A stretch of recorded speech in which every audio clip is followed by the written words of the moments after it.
That's the kind of thing that gets into my gut and it just sits there like a knot.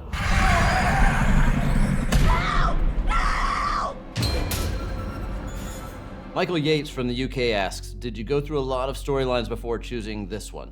The answer is, I had 3 ingredients I wanted: synchronized possession, multiple perspectives of possession from different religious standpoints, and I wanted Ellen Burstyn. Exorcism is a ritual. Every culture, every religion, they all use different methods. It's going to take all of them. MigF99 in Portugal asks, how did you deal with the pressure during the production of the film? The pressure made it challenging, but I think David and his team delivered an amazing movie, and I'm very happy with the result. The body and the blood! Catherine! The body and the blood! Sergio in Spain would like to know, how have you been able to maintain the essence of the classic, but at the same time include those innovative touches? We made a great, new, original take, but there's a lot of DNA of the original Exorcist in The Exorcist Believer. Make it stop! It's hurting!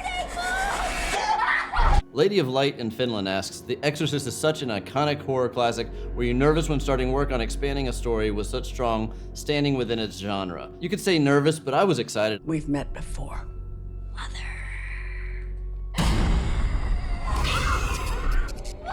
Andreas Capallo in Germany would like to know, Blumhouse Productions has continued or remade several cult films in recent years.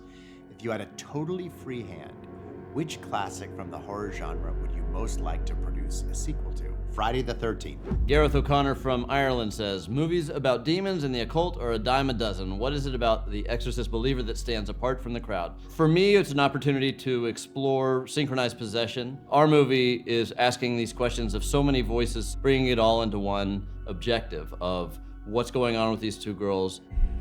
Is that Catherine's heartbeat? They're beating in sync.